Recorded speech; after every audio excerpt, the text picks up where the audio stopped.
Everyone in the dusty border town of Red Hollow whispered the same thing when they saw Evelyn Mae, too broken to be loved. The words were always hushed, spoken in half-breaths on the boardwalk outside the general store, murmured across the saloon tables where whiskey glasses clinked, or muttered behind the church pews where women in faded bonnets cast sideways glances. At 30 years old, Evelyn Mae walked with a quiet grace, though her shoulders bore the weight of a life that had weathered too many storms. Her wide-brimmed had shielded her from the blazing sun, but it could not hide the faint scar that traced her cheekbone like a jagged river. Nor could it disguise the hollow in her eyes, a hollowness that told of long nights without comfort, of battles fought and lost, of dreams burned down to ash. Her dress, once a pale shade of blue, had been washed to a muted gray by desert dust and hardship. Each step she took stirred little puffs of red dirt from the cracked street of Red Hollow, as though the land itself remembered her burdens and rose to follow. She rarely spoke, and when she did, her voice was low and careful, as if she had learned long ago that words were dangerous things, that they could cut deeper than knives when wielded cruelly. The townsfolk knew her story, or at least they thought they did. They knew her husband had vanished one night during a cattle raid, leaving Evelyn alone with nothing but debts and a scorched homestead that smoldered for days after. Some swore he had been killed by raiders. Others said he'd run off, abandoning her to misery. Whatever the truth, Evelyn Mae had remained. She had rebuilt what little she could, carried water from the well with blistered hands, and stitched clothes for the children of women who pitied her yet never invited her to supper. It wasn't just her past that drew whispers, it was her silence. In a town where gossip was the currency of survival, Evelyn offered nothing. No laughter, no tears, no sharp retorts. She existed in the way desert stone exists still, unmoving, yet marked by time and weather. That unsettled people. They wanted her to cry, to rage, to falter in public. But she never did. And so the words clung to her wherever she went, too broken to be loved. That night, as the desert wind howled low across the plains and the sky turned purple with twilight, Evelyn lingered at the edge of town. She stood beneath the old mesquite tree, its twisted branches scratching against the dimming heavens, and looked out toward the horizon. It was a place she often went when the air grew too heavy in town, when the weight of watching eyes pressed against her skin like a brand. The land stretched endless before her, a sea of red earth and dry grass, rolling into distant mountains that glowed like embers in the fading sun. The cry of a lone coyote echoed, carried on the wind. Evelyn pulled her shawl tighter around her shoulders, though the night air was warm. Loneliness had a way of chilling her bones more than winter ever could. That was when she saw him. At first, he was only a figure cut against the dying light, a silhouette broad-shouldered and still, as though carved from the land itself. He stood near a small campfire, its flames licking upward, sparks dancing like stars freed from the earth. As Evelyn's eyes adjusted, she made out more. Long black hair that spilled over his shoulders, bronze skin glistening in the glow of fire, the faint glimmer of beads and bones strung across his chest. His chest itself was bare, scars crossing it like battle maps, telling stories of survival without uttering a word. He did not move when she noticed him. Instead, he lifted his chin slightly, meeting her gaze across the hush of twilight. His eyes were dark, deep, carrying not judgment, but something she had not felt in years: recognition. Evelyn's heart stumbled in her chest. She had grown used to stares of pity, stares of suspicion, stares that slid away too quickly as though she were contagious with sorrow. But this man, this warrior, looked at her as though he could see the weight she carried and did not flinch. He looked at her as though she were whole. The wind shifted, bringing the scent of smoke and mesquite to her nose. She stood frozen, caught between the safety of her distance and the pull of something she could not name. For the first time in years, Evelyn Mae felt the stirrings of something unfamiliar and frightening, a question that hummed in her blood like the desert wind. Who was this man? And why did his presence feel like the beginning of something she had thought impossible? The whispers of Red Hollow still echoed in her mind, but beneath them, a single thought bloomed like a wildflower in the dust. Maybe, just maybe, they were wrong. Evelyn Mae hadn't meant to find him again. She told herself she had only wandered to the river at sunrise to gather water, the way she did most mornings. But as the mist lifted in pale ribbons from the cool surface, there he was, like the earth itself had summoned him. The warrior stood ankle-deep in the shallows, the river sliding silver around his legs. He was shirtless, his bronzed skin gleaming with droplets that clung to his body before rolling away. His long black hair fell forward as he bent, scooping water into his hands, then straightened, beads and bone jewelry shifting gently across his broad chest. He moved with the ease of a man belonging to the land, his presence carrying the weight of quiet authority. Evelyn stopped on the riverbank, heart pounding harder than she liked to admit. For a long moment, she considered turning back, retreating into the safe, invisible life she had carved for herself. But something in the air held her rooted, a mixture of curiosity and unease, like standing too close to a flame and feeling both warmth and danger. He noticed her then. Slowly, he raised his head, droplets streaming down the angles of his face, and his gaze locked with hers. No surprise flickered in his dark eyes, no startlement. Instead, he studied her calmly, as if he had been expecting her all along. "You watch," he said, his voice low and resonant, carrying the rhythm of the river itself. His accent carried the cadence of his people, steady and deliberate. Evelyn felt heat rise to her cheeks. "I didn't mean to intrude," she answered quickly. Her voice hushed as though she were confessing a sin. "You are not intruding." He straightened, water dripping from the lines of his muscles, his presence towering yet not threatening. "This river does not belong to me." A faint pause then. "Nor to you. It belongs to itself."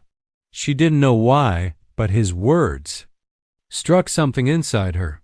In Red Hollow, everything belonged to someone: land, cattle, even people's reputations. Yet here was a man who spoke of the river as if it were alive, beyond possession. "Do you live nearby?" she asked, her voice trembling slightly. He nodded. "My people are near. We do not settle in the town." His gaze sharpened just a fraction. "The town does not welcome us." That was true enough. Red Hollow's folk carried suspicion like a second skin, and their whispers about the neighboring tribes were rarely kind. Stories of raids, of stolen horses, of skirmishes with the army most. Exaggerated, some rooted in truth, poisoned the air. Evelyn had grown up hearing those warnings too. Yet standing here, looking into the warrior's eyes, she felt none of the fear she'd been told to expect. "What should I call you?" she asked softly, surprising even herself. He hesitated, then answered, "A hive." The syllables rolled off his tongue with strength and grace, like the movement of a hawk through air. "A hive," she repeated, letting the name linger in her mouth. "I'm Evelyn." He inclined his head slightly, acknowledging her. "I know." Her heart jumped. "You know me?" "The town speaks of you," he said simply. His words carried no malice, no pity, just truth. "They say you carry scars. They say you are broken." His gaze did not waver. "But I see no brokenness." Evelyn froze, her throat tightening. No one had ever said such a thing, not directly. Not with that kind of quiet certainty. She had grown used to stares that turned away quickly, to whispers that bit at her back, to sympathy that was more suffocating than cruel. But this was something different. His eyes did not dismiss her pain, nor did they define her by it. For a long moment, Silence stretched between them, filled only by the murmur of the river and the cry of a hawk circling above. Evelyn wanted to speak, to ask how he could see her differently when no one else did, but the words tangled in her throat. Instead, she shifted, clutching her shawl tighter around her shoulders. "The town doesn't trust easily," she murmured, though her words felt pale against the weight of his gaze. "Trust is not given," a hive said. "It is earned, sometimes through fire." His tone was neither harsh nor gentle, it was matter of fact, like he was naming the shape of the sky. Evelyn nodded faintly, though she wasn't sure she understood. What she did understand, however, was the strange pull inside her chest that tugged toward him, toward the steadiness he carried, toward the way he saw her without flinching. It frightened her. It also kept her from stepping back. A hive stepped from the river, water streaming down his legs and soaking the earth. He moved past her, slow and deliberate, the faint scent of smoke and cedar clinging to him. As he walked by, he glanced at her once more. "Do not believe every whisper," he said, voice low enough it was meant only for her. Then he disappeared into the mesquite trees, leaving Evelyn standing alone on the riverbank, her reflection trembling in the current. She hugged her shawl close, her scar catching the first light of morning, and felt something she hadn't in years, the flicker of being seen. The days in Red Hollow rolled on, the sun rising harsh and unyielding, the nights falling cool and restless. To the townsfolk, Evelyn Mae remained what she had always been, a woman marked by tragedy, existing on the edges of life. But something had shifted quietly within her. Since that morning at the river, the memory of a hive lingered like a shadow. She told herself it was nothing, just a chance encounter, yet her thoughts betrayed her, returning again and again to the way his eyes had looked at her, steady and unflinching, as though she were more than the sum of her scars. Still, Red Hollow was not a place where secrets remained hidden for long. By the end of the week, whispers spread faster than tumbleweed across the prairie. She was seen near the river with one of them. Women in the general store whispered behind their hands. Men on the saloon porch spit tobacco and muttered about dangers and foolishness. Evelyn kept her head down, her shawl pulled close, but their words crawled beneath her skin. That evening, when the desert wind grew restless, Evelyn walked out beyond the town's edge. She told herself she was gathering firewood, but her path curved naturally toward the mesquite groves, where she had seen the faint glow of campfires before. The land stretched wide and lonely, the horizon painted in the bruised colors of dusk. Crickets hummed. Coyotes called to each other across the canyon ridges. The air carried the sharp, sweet scent of sagebrush. And then she saw him again. A hive sat cross-legged near a small fire, the flames throwing gold and crimson shadows across his bronzed skin. In his hands he held a piece of wood, carving slow, deliberate lines with a blade. His long black hair caught the firelight like a river of obsidian, and the beads and bone that hung across his chest clicked softly when he moved. Evelyn paused at the edge of the clearing, unsure if she should step closer, but before she could decide, his voice reached her. "You walk heavy tonight." Her breath caught. I didn't mean to disturb you." "You are not disturbing." He didn't look up from his carving, but there was a gentleness in his tone that made her heartbeat stumble. The desert does not mind company. Slowly, Evelyn stepped forward, the dry grass crunching beneath her boots. She lowered herself onto a rock near the fire, her shawl wrapped tightly around her arms. For a moment, neither of them spoke. The fire crackled. Somewhere in the distance, an owl hooted. The silence between them was not uncomfortable. It was full, like a river holding stories unspoken. "What are you carving?" she asked softly. A hive turned the piece of wood slightly so. The firelight revealed the markings. It was a hawk, wings spread wide as if caught mid-flight. The details were sharp, each line cut with care. "A hawk," she murmured. He nodded. "It is a spirit of freedom, of seeing clearly." His dark eyes lifted to hers. "You have the look of one who longs to see clearly." Evelyn swallowed hard, her fingers tightening on the edges of her shawl. No one in Red Hollow spoke to her that way. They looked at her and saw ruin, failure, a reminder of misfortune. Yet this man, who barely knew her, seemed to see past all of it. "I don't know what you think you see," she whispered, voice trembling. "I see someone who has not yet broken," a hive replied. His words were simple, steady, but they struck deep. The fire popped, sending sparks dancing into the dark. Evelyn stared into the flames, her throat tight. For years she had carried silence like armor, believing no one could understand the weight of her loss. And yet, sitting here beside him, she felt something loosening, a thread pulling free. She wanted to tell him everything.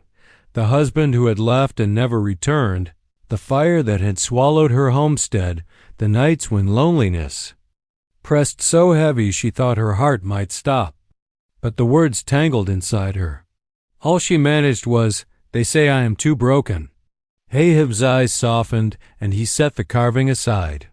Slowly he leaned forward, his hand hovering near her scarred cheek, though he did not touch. "They speak because they do not see. They do not know the desert's secret." Her brow furrowed. "The desert's secret?" He nodded toward the horizon, where the last strands of sunlight faded into night. "This land looks empty, lifeless.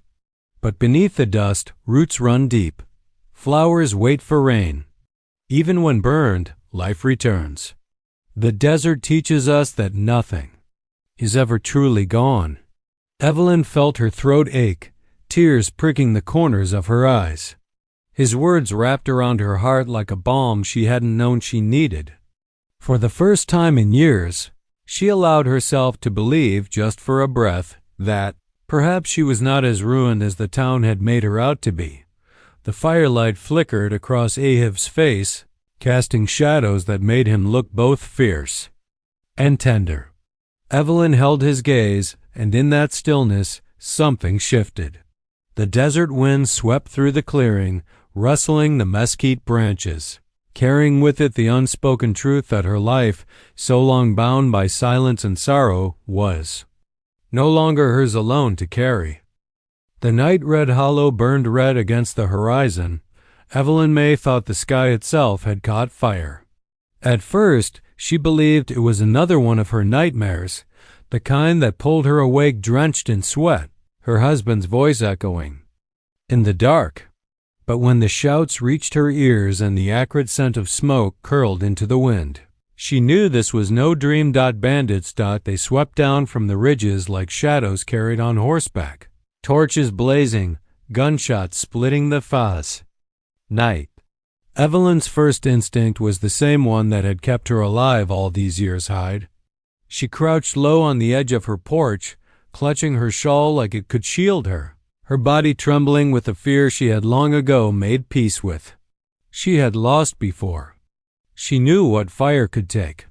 But then a voice cut through the chaos, low and steady, as unyielding as stone. "Not all battles are chosen. Some find us." A hive. He appeared out of the darkness like a storm given shape, his bronzed body glowing. In the firelight, long black hair whipping behind him as he mounted his horse.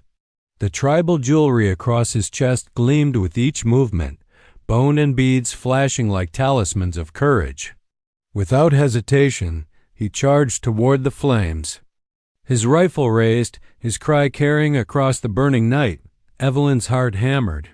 She wanted to turn away, to bury herself in shadows and let the night pass. That was what she had always done, survive quietly, let others fight and fall. But her eyes caught the sight of a rancher's wife screaming, clutching her child as bandits dragged her by the hair. The boy's face was pale with terror, no older than 6, his small hands reaching out in desperation. Something broke inside her. Or perhaps something finally awakened. Evelyn stumbled to her feet, her knees shaking, and ran back into her cabin. In the corner, wrapped in an old quilt, leaned a rifle she had not touched since the night her life had burned to ash. Her hands trembled as she picked it up. The weight was foreign, heavy, but it fit into her arms like it remembered her. Outside, the air was thick with smoke, the night alive with firelight and screams. Evelyn pressed her back against the cabin wall, her chest heaving. Then she stepped out into the storm. She spotted him instantly, a hive, moving like fire itself, fearless and unyielding. He fought not with frenzy but with precision, each shot, each strike deliberate. His muscles glistened with sweat, his eyes sharp with focus. He was a force of defiance, a wall against the bandits' chaos. Evelyn's gaze snapped to the boy again. One of the bandits had grabbed him, dragging him toward a horse. Her breath caught. Before she could think, before fear could drag her back into silence, Evelyn lifted the rifle. The shot cracked across the desert. The bandit fell. The boy was free. Her arm shook violently, the echo of the shot rattling through her bones. She nearly dropped the rifle, horror and disbelief flooding her at what she had done. She had taken a life. But before the weight of it could crush her, she felt eyes on her. Across the chaos, his gaze found hers. Firelight burned between them, smoke curling like ghosts in the air. But in his eyes she saw no condemnation, no pity, only pride. A flicker of something fierce, something that told her she was not the broken shadow the town whispered about. She was alive. She had fought. The bandits, seeing their numbers cut down and the fire spreading too wildly, began to retreat. There, shouts faded into the distance, leaving the ranch smoldering, the air heavy with ash and silence. Evelyn stood frozen, the rifle still clutched in her hands, her breath ragged. Her knees threatened to buckle. And then a hive was there, dismounting his horse, striding toward her with the surety of a man who knew where he was needed. "You did not hide," he said, his voice low, carrying both gravity and warmth. Her throat tightened, words tangled in her chest. I couldn't," she whispered. He stepped closer, his presence filling the space between them, the firelight glinting off the tribal beads across his chest. "You saved him." Evelyn's eyes flickered to the boy, who was now clinging to his mother, alive, safe. Her vision blurred with sudden tears. She had thought herself incapable of saving anything, anyone. She had believed her brokenness was final. But here, tonight, she had proved herself wrong.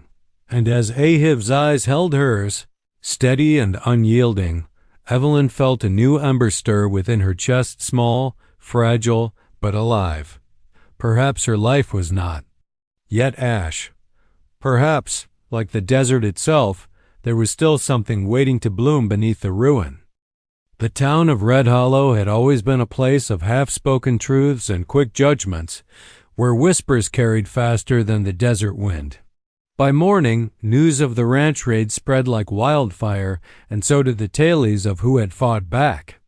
For the first time in her life, Evelyn Mae was not spoken of as the broken one, but as the woman who had stood her ground with rifle in hand.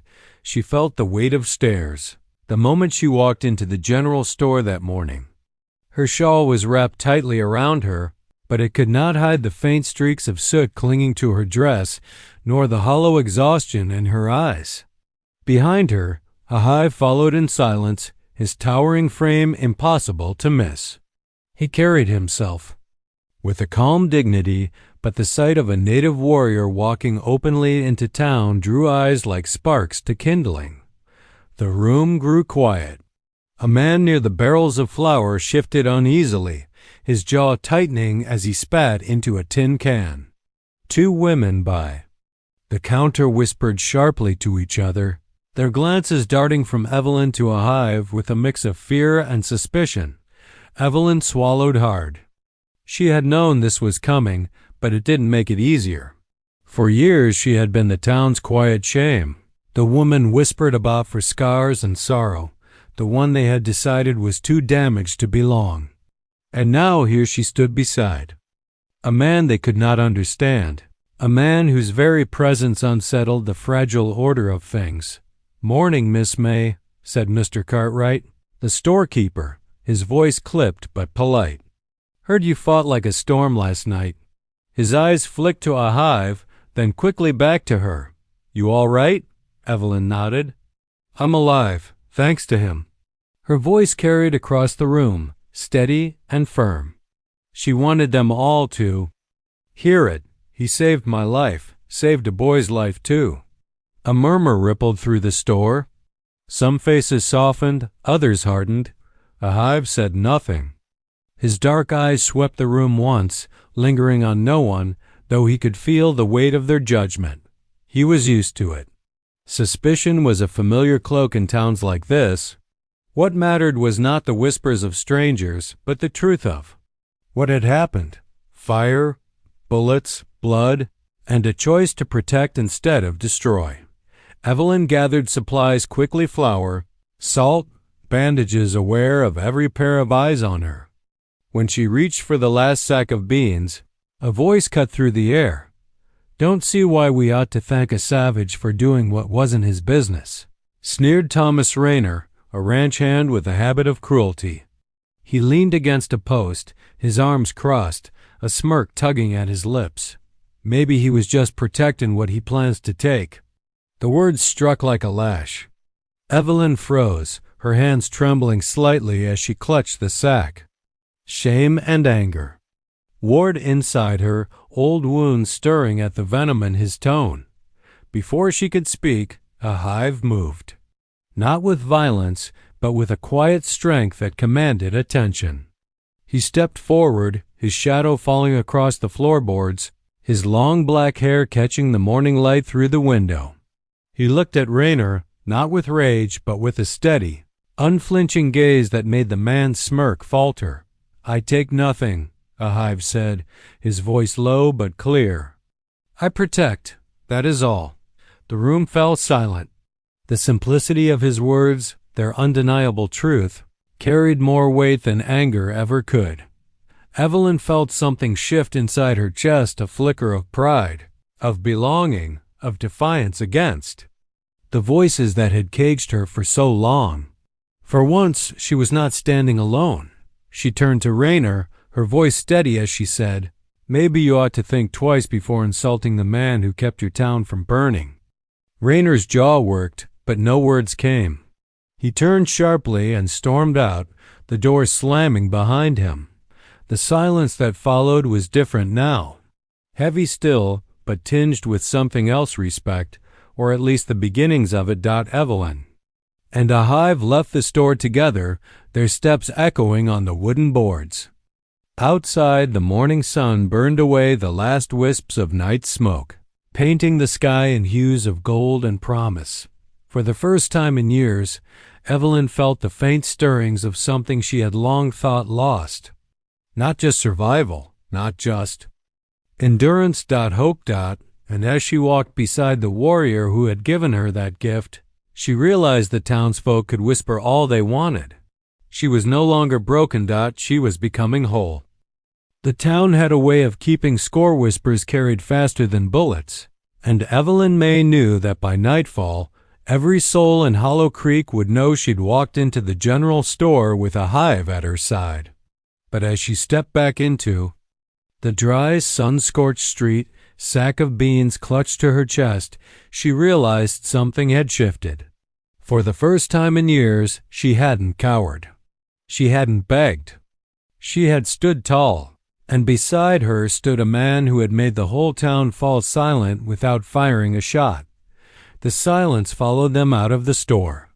Evelyn could feel the eyes drilling into her from behind lace curtains and cracked shutters, gossip swirling like dust devils. She quickened her pace, but a hive walked as though the stairs meant nothing. His long black hair moved in the breeze, tribal beads and bone strands across his chest clinking with each step. He carried himself with a calm, unbending strength like the desert cliffs that never bowed to wind or storm. "You are trembling," a hive said softly, his voice low, almost swallowed by the hot wind. Evelyn tightened her grip on the beans. "I'm not afraid of them." A pause. "Not anymore." His dark eyes flicked toward her, a hint of approval softening the warrior's sharp features. "Good. Fear is the chain they wish to keep around your neck." As they reached the edge of town, Evelyn stopped. Beyond the last wooden fence, the land stretched into wild hills where mesquite and juniper grew stubbornly from the rocks. She looked back at the street they'd left behind, the only place she'd known for years, though it had never felt like home. "They'll talk," she said, her voice tight. "They'll say I've lost my mind running around with you. Let them speak." Ahib's tone held no anger, only certainty. "Words are wind. You walk your own trail." Her heart stuttered at his words. No man had ever told her she had a trail of her own. All her life she'd been told who she was. Broken, a burden, a woman better off silent. But a hive saw something else, and the weight of that realization was both terrifying and freeing. That evening, she lit a lantern in her small, creaking cabin. At the edge of Hollow Creek, the fire flickered against the walls, shadows dancing like restless spirits. She placed the beans on the table and turned to find a hive still standing near the doorway, arms crossed, his bronze skin glowing in the lantern's light. "You don't have to stay," she whispered. His expression didn't change, but his voice carried a depth that steadied her shaking breath. "I gave my word.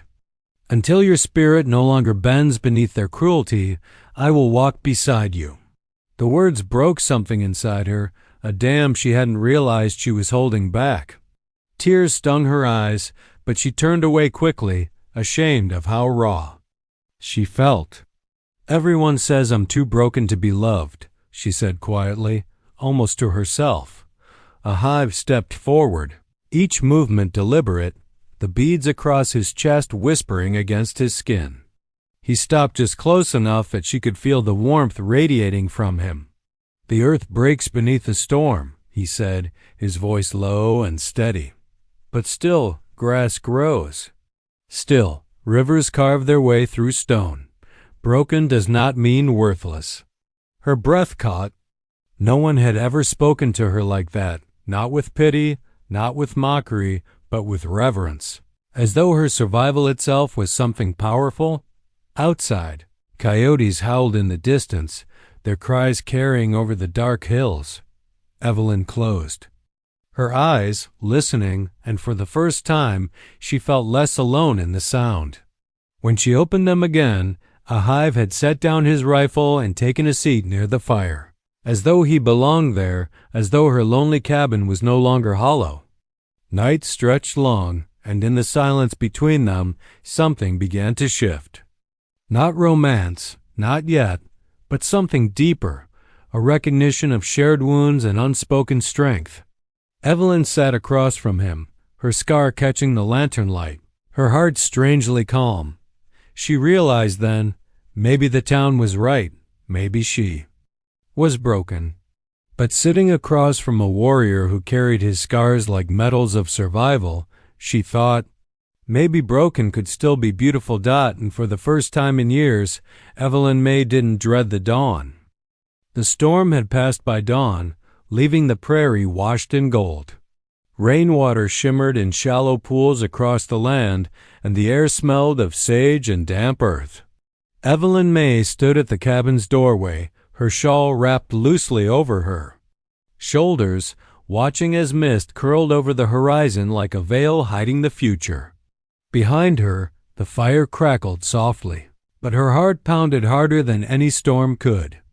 A hive stepped out from the shadows of the cabin, shirtless, his bronzed skin glistening with the sheen of morning light. His long black hair cascaded down his back, damp from the rain, beads and bone ornaments swaying with every subtle movement. The quiet strength in him seemed to carry the weight of centuries, of scars both seen and unseen. Evelyn's breath caught not. Out of fear, but out of something she hadn't felt in years, the ache of hope. "You saved me," she whispered, not daring to meet his eyes. "And now they'll come for me, for you too. The town won't forgive what we've done." A hive stepped closer, his shadow falling across her. His eyes, dark, steady, unyielding, held her in place. "Then let them come," he said. His voice was low, the kind that carried like thunder even in silence. "A heart that chooses fear is already dead. But yours, it still fights." Her hands trembled. All her life, people had called her broken, unworthy, her stepfathers. Cruelty, the town's whispers, the fire that scarred her face, they had carved her into a woman who believed she deserved nothing but loneliness. And yet, here was this warrior, a man bound to a world that was not hers, offering her something she had thought impossible. "Why me?" she asked, her voice cracking. "You could walk away. Leave me to the dust. Why stay with a woman they say is ruined?" Ahib's expression softened. Slowly, deliberately, he reached for her hand, his calloused palm warm against her trembling fingers. "Because I see more than scars," he said. His thumb brushed the line of her knuckles. "I see a woman who did not run when the flames rose. A woman who stood with a rifle to protect a child not her own. Strength lives in you, Evelyn Mae, more than you know." Tears stung her eyes, but she let them fall. For once, she did not hide them. Outside, a hawk cried as it circled high in the sky. The land stretched endless around them, wild, unbroken, dangerous. A place where two outcasts could vanish, or a place where they could rise together and fight for belonging. Evelyn turned her face toward the horizon, her heart warring between dread and longing. The sound of horses carried faintly on the wind. Riders. Perhaps the town. Perhaps worse. "They'll try to tear us apart," Evelyn whispered. Her fear was no longer of being unloved, but of losing the first love she'd ever known. A hive lifted her chin gently, forcing her to meet his gaze. "Then we do not let them." His words were not just a promise, they were a vow. He leaned closer, his forehead brushing hers, the beads of his necklace cool against her chest. "The world may hate us, but my heart is yours." The words broke. Something in her, the walls she had built, the chains of shame she had worn for years, cracked and fell away. For the first time, she let herself believe she was worthy of being chosen. The riders grew louder now, their voices echoing across the valley. But Evelyn did not pull away.